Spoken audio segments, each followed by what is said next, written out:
Merhaba, bu derinlemesine incelememize hoş geldiniz. Bugün sizin için derlediğimiz kaynaklar Suriye Kürt siyasetinin çok konuşulan isimlerinden birine, Salih Müslim'e odaklanıyor. Evet, elimizdeki notlar, bazı makaleler var. Yani bir kimya mühendisi nasıl oluyor da PYD eş başkanlığına kadar yükseliyor. Aynen. Rojava'daki otonomi meselesi, uluslararası ilişkiler, bayağı karmaşık bir tablo aslında. Amacımız da bu zaten. Yani bu bilgileri sizin için bir araya getirip Salih Müslim kimdir, neyi savunur, ne gibi zorluklarla karşılaşmış, bunları hızlıca anlamanıza yardımcı olmak. Bilgiye bir nevi kestirme yol gibi. Evet. Aynen öyle. Şimdi Kobane doğumlu, İstanbul Teknik Üniversitesi İTÜ'de kimya mühendisliği okuyor. Bu nasıl oluyor da Suriye Kürt Hareketi'nin merkezine oturuyor de. Kaynaklar o dönemde Mustafa Barzani hareketinden etkilendiğini söylüyor. Kürt siyasetine ilgisi o zaman başlıyor anlaşılan. Sonrası daha da ilginç. Önce Suudi Arabistan'da mühendislik. 1988'den 90'a kadar. Uzun bir süre. Evet. Sonra 93'te Halep'te kendi ofisini kuruyor. Siyasete girişi ise 98'de KDPS ile oluyor. Yani Suriye Kürdistan Demokrat Partisi. Ama orada bir kırılma var galiba. Var, evet. Notlarda geçiyor. Yani partinin hedeflerine ulaşamadığını düşünüp ayrılıyor. Bir hayal kırıklığı söz konusu. Belki de bu onu daha farklı bir arayışa itti. Ve bu arayış onu 2003'te PYD'ye getiriyor. Kaynaklar PYD için ne diyor? PKK kararıyla kurulduğu Öcalan'ın fikirlerinden etkilendiği belirtiliyor. Doğru. Hatta Müslüm'ün kuruculardan biri olduğu da söyleniyor.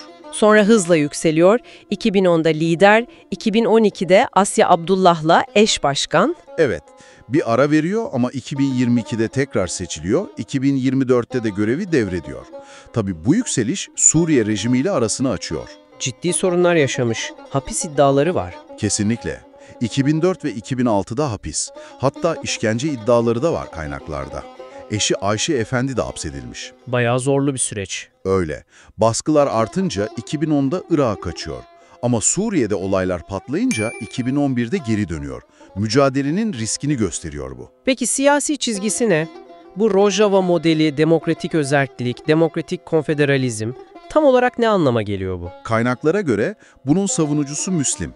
Modelin özü şu: Suriye'nin toprak bütünlüğü içinde farklı halklar, Kürtler, Araplar, Türkmenler vesaire bir arada yaşasın. Merkezi olmayan, demokratik bir yapı yani. Aynen.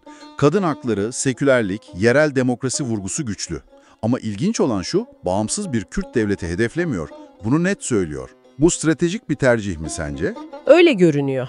Hem Suriye içinde kalma pragmatizmi, hem de belki batılı aktörleri ürkütmeme çabası olabilir. Hani Suriye'deki Kürt sorunu Türkiye'dekinden ayrı çözülmeli demesi de bu çerçeveyi gösteriyor sanki. Peki diğer Kürt grupları? Onlarla arası nasıl? Notlar hep gerginlikten bahsediyor.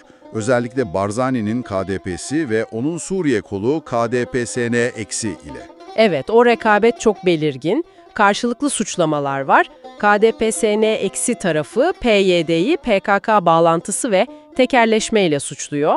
PYD ne diyor? PYD de KDP'yi Türkiye ile fazla yakınlaşıp Rojava'yı baltalamakla suçluyor. Yani Müslim birlik çağrıları yapsa da sahada durum farklı. İdeolojik, stratejik ayrılıklar derin. Sahadaki yansımaları tam net değil belki. Ama siyasi işbirliğini engellediği açık. Peki uluslararası alanda orada daha mı tanınıyor? Kesinlikle. Rojava modelini anlatmak için Avrupa'da çok aktif olmuş, Avrupa Parlamentosu, Yunanistan, Fransa, Katalonya buralarda temasları var. Ama Türkiye ile ilişkiler. İşte orası bambaşka bir hikaye. Tam bir U dönüşü aslında. 2013-14 gibi düşünün, Ankara ile temaslar var. Temsilcilik açılması bile konuşulmuş. İnanılmaz. Sonra ne oluyor? 2015 sonrası Türkiye politikayı tamamen değiştiriyor. PYD eşittir PKK diyor. Müslim'i terörist ilan ediyor, başına ödül koyuyorlar. Milyonlarca liralık ödüller, hatta dolar bazında iddialar var. Tutuklama kararı çıkarılıyor. Evet, 2018'de Çekya'da gözaltına alınıp bırakılması da bu gerilimin bir parçasıydı. ABD ile ilişkiler de çok kritik. YPG yani PYD'nin askeri kanadı, IŞİD'le mücadelede ABD'nin sahadaki en önemli ortağıydı. Evet ama Türkiye'nin itirazları yüzünden Washington, PYD'yi ya da Müslim'i siyasi olarak resmen tanımaktan hep kaçındı. İnce bir denge politikası. Rusya'nın tavrı ne peki? Rusya, PYD'nin barış görüşmelerine katılmasını desteklemiş, bir de Müslim'in Finlandiya'da oturma izni olduğu bilgisi var notlarda. Tüm bu siyasetin, mücadelenin bir de kişisel bedeli var tabii. Maalesef. Oğlu Şervan Müslim, 2013'te Tel Abyad yakınlarında YPG saflarında IŞİD'e karşı savaşırken hayatını kaybediyor. Kaynakların çoğu Tel Abyad 2013 diyor. Çok ağır bir bedel bu.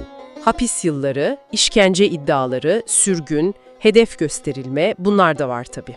Özetlersek o zaman, Salih Müslim, mühendislikten siyasete, Suriye Kürt Hareketi'nin ve Rojava projesinin merkezine yerleşmiş, uluslararası alanda tanınıyor ama hem siyasi hem kişisel olarak çok ağır bedeller ödemiş. Karmaşık bir figür. Evet, yani temel çıkarım şu olabilir, Öcalan'ın fikirlerinden etkilenen bir model, demokratik özerkliği savunuyor ama bunu yaparken bir yandan diğer Kürt gruplarıyla rekabet halinde, diğer yandan da bölgesel ve uluslararası güçlerin, özellikle Türkiye'nin çelişkili politikaları arasında bir denge bulmaya çalışıyor. Çok hassas bir denge bu. Üzerinde düşünmeniz için belki şu soruyu bırakabiliriz. Kaynaklar PYD-PKK ideolojik bağını vurguluyor, Müslim ise ısrarla mesele Suriye içinde çözülmeli diyor. Bu farklı Kürt grupları arasındaki ayrılıklar, her birinin farklı dış güçlerle kurduğu ittifaklar, bunlar Rojava'nın ve Suriye'nin geleceği için ne anlama geliyor?